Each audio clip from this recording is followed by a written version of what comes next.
Mbote na bino banso bayi bozali kolanda biso boyi bolamu na basango na biso mokolo mwa lelo tozali bongo mokolo mwa zomi na moko ya sanza e ya motoba mobu koto mibale na tuku mitano nini tolingeli bino lelo lingomba le babundi ba RMDP Twiraneho lipameli bitumba mpe bobomi bwa bayimboka ba kabila banyamulenge biye bayi wazalendo na minembwe bazali kosala oituka ya Sud-Kivu pe basengi na bayi molongo bakota likambo lie po ete makama mana masukisama na mboka Kisangani basi basoda baye bakufela mibali na bango bakufi sima na koyoka ete bakozwa lisusu te lisungi la mbula matari moko na bango azalaki na banki lobilo leki mpe azalaki kosenga akotisama na mukanda ya baye bakozwa lifuta.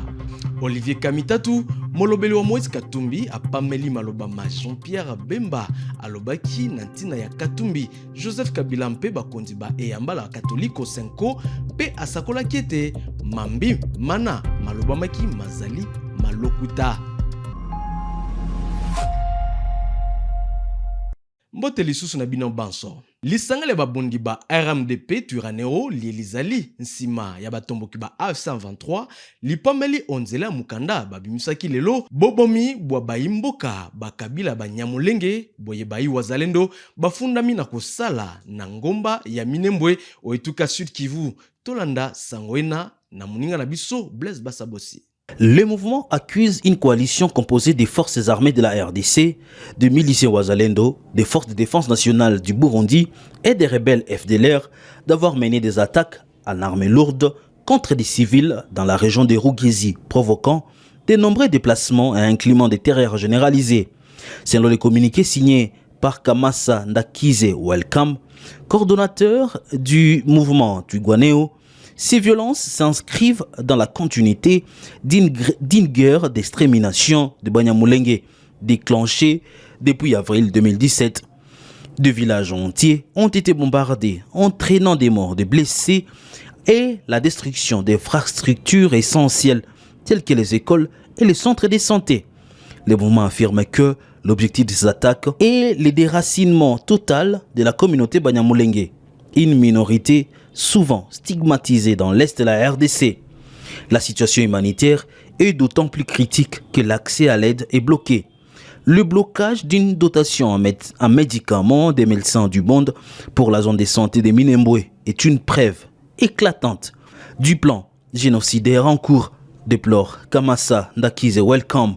Le groupe Twiraneho affirme que ces refus d'assistance est motivée par la concentration des populations banyamulenge dans cette zone, ce qui aggrave la vulnérabilité des civils pris au piège de ces conflits.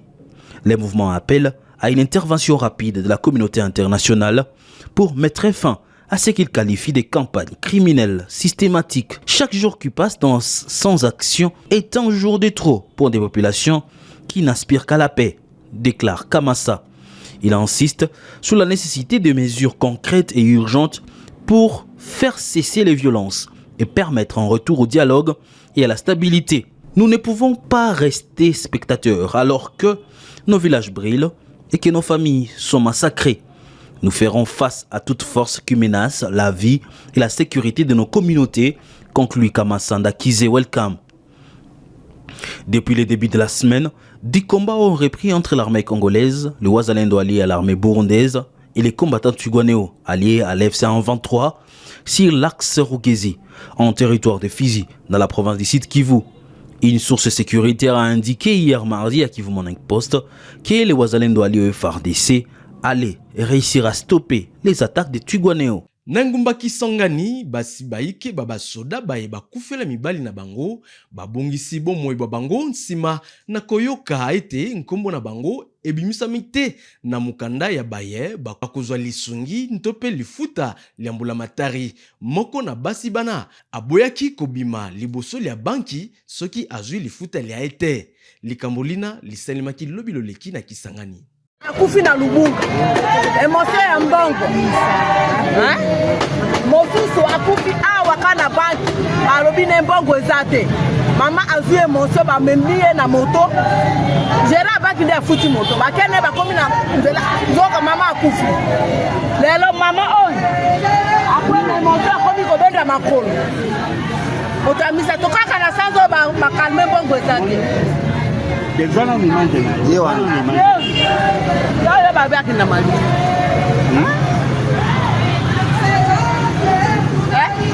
tosala nini soki tozalaka rede te tokomaki awa ndenge nini tobandi na 10 000 nde tosali alorema wa 2017 nde 30 000 tokoti awa nde tokoti na fika na 30 000 mbongo ekomata 200 000 ya lelo emati bamoni mingi bakase biso mpo na nini Colonel moko ya mapinga maekolo Congo Demokratiki akangamaki na Kinshasa pamba te afundami na kobebisa mikanda ya mabota mabasoda baye bazwaka lisungi ya mbulamatari bokangami bona bozali elembo ekasi ya musala moye bakonzi babasoda bazali kosala na tina ya kolandela malamu mambima mosolo mabai FARDC bolukiluki bozali kinosika kokoba pona kosukisa makama mana. En mission de contrôle des inactifs à travers les unités de la garnison de Kinshasa, l'inspectorat général des forces armées de la République démocratique du Congo a mis la main sur un faussaire, falsificateur des documents des dépendants des militaires bénéficiaires de la rente de survie. Le colonel Nzam Kassongo Dieudonné du corps logistique a été arrêté ce jeudi 5 juin 2025 en détention de faux documents fabriqués au profit de son propre fils, répondant au nom de Manzel Nzam Moïse, âgé de 21 ans. Ces faux documents présentent son fils comme orphelin, alors que le géniteur est vivant et mis à la disposition du corps logistique. De pareils cas sont légion et l'inspectorat général des forces armées a diligenté ses contrôles sur instruction des vice-premiers ministres, ministres de la Défense nationale et anciens combattants pour justement identifier les vrais inactifs, maîtriser leurs effectifs et les véritables ayants droit. Les explications sont données ici par le lieutenant-colonel Kibala Kimbengabi, coordonnateur de ces opérations de contrôle. Bon, je crois que vous avez compris. L'inspectorat général est tenté de faire son travail en rapport avec ses missions régaliennes. Nous sommes dans notre mission de contrôle des inactifs. Vous avez suivi le colonel avec attention. Qu'est-ce que nous le reprochons? Il a fait fabriquer des documents, il a fait fabriquer une carte d'électeur, il a pris même son propre fils pour le faire passer comme s'il était le fils du décédé. Il a pris même sa propre femme. Il a fait passer comme si elle était veuve, or ce n'est pas le cas. Les cas sont légion, mais c'est parmi les cas que nous avons. Au fur et à mesure que nous évoluons, nous allons vous montrer la situation telle qu'elle se présente, afin que l'autorité compétente prenne des décisions idoines. Monsieur, comment on a dit Manzel Anza Moïse. Ah oui, vous avez une idée. On a la contrôle. Papa. Ah wale wa la contrôle. Du mec attaque nani. Mwana ya papa na yo tozaki meki mwana ya défunt akufa. Bango ba mwana défunt. Nana ebisaki yo obima lokola mwana ya Mowei alors que papa na yo mo kala se plata wa ni pe ko siko la contrôle ya Mowei wale yo mwana na ye. Nana ito sa bongo. Papa. Nana sala ki carte oza na ngoyo ya kombo ya boutique komba papa na yo bakomi kuma papa na yo te bakomi komba Mowei comme papa na yo. Na kila comme maman na yo nana sala ko kako papa na sala ki ba identifier wana ko correspond na oza ici iko na ngonga oyo oyebi ko kutano orphelin papa na za envie c'est place colonel est-ce que oyebi ke o sali wana boye ezali okosa bakosi ezali ko kosala ba benga faux état de faux mikanda lokota na ba dossier na lokota Molobeli wa Moïse Katumbi asakoli ete Mambi Mansoma ye Jean-Pierre Bemba alobaki na ntina ya Katumbi Joseph Kabila mpe bakonzi ba Senko Mazali Lokuta. Olivier Kamitatu alobaki lelo ete Kabila na Katumbi bazali kosala musala ekasi pona bomoko bwa ekolo ndenge moko na bayi Senko. Je prends la parole aujourd'hui, non pas pour le plaisir de la polémique, mais parce que le silence face à la calomnie est un crime. Je parle parce que le mensonge, lorsqu'il est proféré par un homme d'État, devient un poison public. Moi, Olivier Kamitatou, ancien compagnon de lutte de Jean-Pierre Bemba, je refuse de me taire face aux mensonges éhontés. Le temps des masques est tombé. La vérité finit toujours par rattraper ceux qui la fuient. Jean-Pierre Bemba, je l'ai vu de près, je l'ai soutenu. Et je prends toute ma part de responsabilité. Mais il n'a jamais renoncé à la logique de la force, à la brutalité, à la tentation des armes, au goût du chaos. Son parcours est marqué par les guerres, Kisangani, Mambasa, Bangui, Kinshasa. Aujourd'hui encore, il s'inscrit dans la rancune, dans la haine, dans la division. Alors, je m'adresse à la conscience collective et je nomme les faits, je dénonce les mensonges, je dénonce les calomnies. Jean-Pierre Bemba a construit, sans la moindre preuve, une fiction dangereuse dans le seul but de semer la division. Il a accusé Moïse Katumbi, homme de paix. Il a accusé Joseph Kabila, ancien chef de l'État. Et il a osé accuser la Senko, notre Église catholique. Conscience morale de la nation. Il les a accusés de complot, de vouloir éliminer le président de la République. Ces accusations sont graves. Elles ne relèvent pas de l'erreur, mais elles relèvent tout simplement de la manipulation. Car accuser la Senko, ce n'est pas viser une réalité abstraite, c'est salir Monseigneur Fulgence Muteba, c'est insulter, c'est mépriser Monseigneur Ncholet, les curés de nos villages, les enseignants de nos écoles catholiques, les infirmières des hôpitaux diocésains. C'est tourner le dos au cardinal Fridolin Ambongo qui jadis a mis son honneur en jeu pour défendre celui-là qu'il accuse aujourd'hui.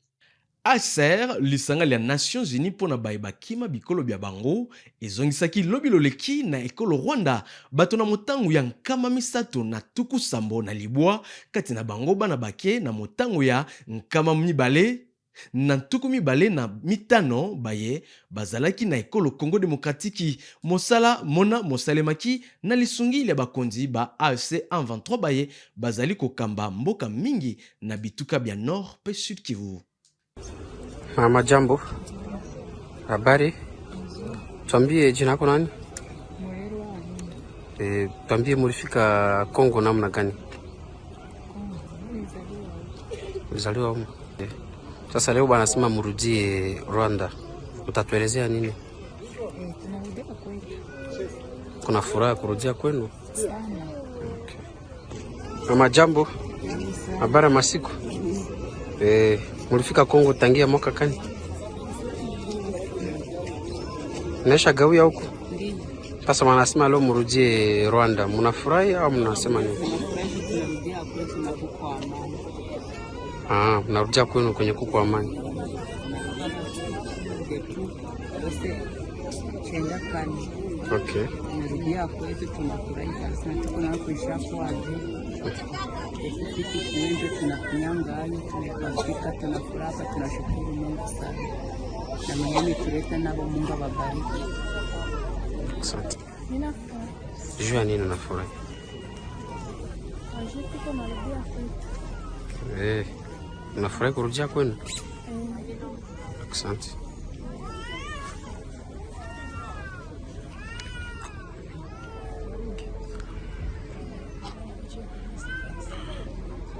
Kunja kwenye wakati wangu na wazazi wako. Maana unapenda urudie kwenu? Yeah. Asante.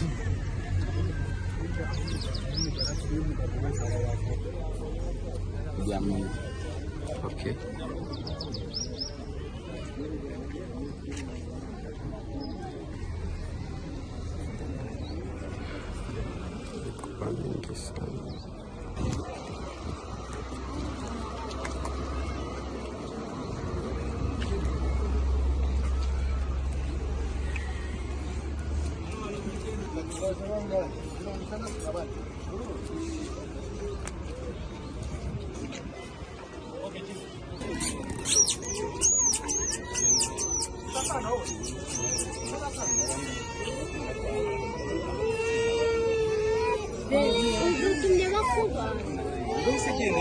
Tokende sika na territoire ya Ruchuru wapi kuna moto moko abomomaki mpe bato basusu libwa bazokisamaki na nungu basima manduki basalaki na butu ya lobi kotana na tongo mokolo mwa lelo na Katiru eye ezali na groupement Bukombo awa na etuka Nord Kivu na Est ya ekolo Congo Démocratique. Tolanda sango eye muninga na biso Simon Semasaka amemelaki biso. D'après un habitat sous anonymat, il s'agit d'une femme de Katiru qui a été atteinte d'une balle lors des échanges entre les hommes assimilés aux résistants Wazalendo du groupe d'autodéfense CMC-FDP et les rebelles de l'AFC 123 dans le centre de cette localité. Parmi les 9 blessés, il y a des femmes, des jeunes et même des enfants, dont certains sont maintenant sous surveillance médicale à l'hôpital général de référence d'Emouessou. Au cours des échanges de tirs qui ont duré plus de 3 heures, certaines maisons ont été touchées par des balles. Cette incursion a été organisée par des éléments armés CMC-FDP provenant de Mutwangano, entité située à quelques kilomètres de Katiru Centre. Cette nuit a été totalement secouée par les crépitements des balles et certains habitants ont jugé de dormir dans la brousse, craignant pour leur sécurité. C'est vers 6 heures du matin de ce mercredi 11 juin que certains ont commencé à regagner leur domicile, tout en suivant de loin la situation, ajoute notre source. C'est une maman qui est morte et d'autres personnes sont blessées. L'attaque a été signalée depuis 19h ici à Katiru par les CMC qui ont saboté les centres. Ils se sont heurtés aux patrouilleurs et il y a eu un échange de tirs dans tous les sens. C'est ainsi que des gens ont été blessés. Certains sont à Mouesso pour les soins. Nous sommes moyennement bien, mais nous observons les colonnes des rebelles de l'AFC 123 passer sur la route. On ne sait pas ce qui va se passer, a déclaré cet habitat sous anonymat. Les activités socio-économiques reprennent timidement suite à l'incertitude qui règne au sein de la population locale. Simana likita linene lia bayangeli babituka bia ekolo na engumba kolwezi tata mokonzi wa ekolo Congo Démocratique akitaki kofungola ndako enene ya sika etongami pona basali baseni tolanda. En séjour à Kolwezi, chef-lieu de la province du Lualaba, dans le cadre de sa visite de travail et d'itinérance, le président Félix-Antoine Tshisekedi Tshilombo a présidé ce mardi 10 juin 2025 la cérémonie d'ouverture de la 12e session de la conférence des gouverneurs des provinces. Organisée régulièrement dans les différentes provinces du pays, cette conférence est appelée à faire le point sur la mise en œuvre de la décentralisation des finances publiques locales, sur l'administration du territoire, ainsi que sur des projets de développement à impact visible dans les entités. Le chef de l'État a, dans son discours d'ouverture des travaux, exprimé sa profonde gratitude à la population du Lualaba qui lui a réservé un accueil particulièrement chaleureux. Le président de la République a ensuite relevé l'importance capitale que revêt le thème de la 12e session intitulée « La santé, facteur de cohésion sociale et du développement durable des provinces ». Pour le chef de l'État, la santé n'est pas seulement un droit fondamental. Elle est le socle de la cohésion nationale, du progrès économique et du développement durable. Elle symbolise notre aspiration collective à la justice sociale, à la dignité humaine et à la paix, a ainsi dit le président de la République. En début de soirée, les gouverneurs de province ont été présentés au chef de l'État. La conférence des gouverneurs de province va normalement se clôturer le vendredi 13 juin 2025. Toujours ce mardi 10 juin, le président de la République a inauguré le bâtiment du nouveau siège provincial de la Commission électorale nationale indépendante, CENI en sigle. Il s'agit d'un bâtiment moderne de 900 m² construit sur fonds propres du gouvernement provincial du Lualaba. Cette nouvelle acquisition met un terme au statut de locataire de la commission. Et enfin, la journée s'est clôturée par la présentation des rapports des provinces devant le chef de l'État à huis clos à la 12e session de la conférence des gouverneurs. Pendant que sukisa sango na biso, Jean-Jacques Purusi, moyangeli wa Ituka ya Sud Kivu wa mbulamatari ya Kinshasa, apesaki makanisi maye na ntina ya likita linene lia bayangeli babituka bia ekolo lie lisalemaki na Kolwezi mpe apamelaki bobeti bwa bamba boye bosalemaki lobiloleki na Kadutu na engumba Bukavu mpe alobaki lisusu ete azali sima ya misala mbulamatari ya ekolo ezali kosala pona bozongi bwa kimia. Bon, mes impressions sont bonnes. Comme vous le savez, j'ai passé ma carrière dans la fonction publique internationale, notamment à l'ONU. Et là, nous avons beaucoup travaillé sur les engagements des pays, notamment de la République démocratique du Congo, par rapport à la communauté internationale. Et comme vous le savez, la RDC qui a adhéré à l'ONU depuis septembre, le 18 septembre 1961, a pris des engagements de faire de la promotion de la santé un droit de l'homme. Et je suis ravi qu'aujourd'hui, on va discuter de tous ces mécanismes pour que la santé soit promue, pour qu'on puisse, donc l'accès aux soins de santé, le droit à l'alimentation, à l'eau potable et aux soins de santé de qualité, à l'assurance maladie et invalidité, soit une réalité dans notre pays. Donc je suis content pour ça.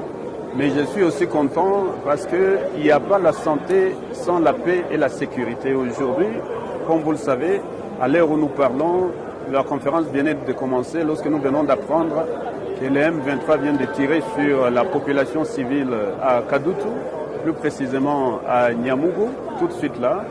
Et donc c'est des gens qui essayaient tout simplement de manifester leur mécontentement face à l'occupation qui viole, qui tue, qui pille et qui enlève au profit du Rwanda et qui les appuie.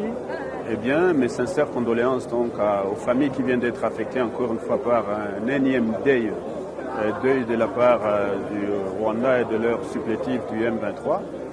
Je suis ici pour plaider aussi pour que tout ça s'arrête, que vraiment le président de la République, Félix Antoine Tshisekedi Tshilombo, qui a initié des projets intéressants sur le plan de la diplomatie sous-régionale et internationale, puisse aller jusqu'au bout de la logique, mais le plus rapidement possible, afin que la communauté internationale fasse plier le Rwanda et que l'accord qui est attendu, tant attendu par le Sud et le Nord Kivu et par tout le pays, dans les territoires occupés où la souffrance bat son plein, que cet accord soit rapidement signé et qu'on ne tombe pas dans le piège du Rwanda et qui veut toujours reculer les échéances, la date de la signature. La population ne peut plus attendre. Trop c'est trop, la population a tant souffert. Donc je suis content que ici nous allons discuter de toutes ces questions. Tala suka basango na biso ya mokolo malelo batata mpe bamama matono mingi na bino banso bayibolandaki biso botikala malamu o mabota mabino mpe tokokutana susu o mokolo malobi.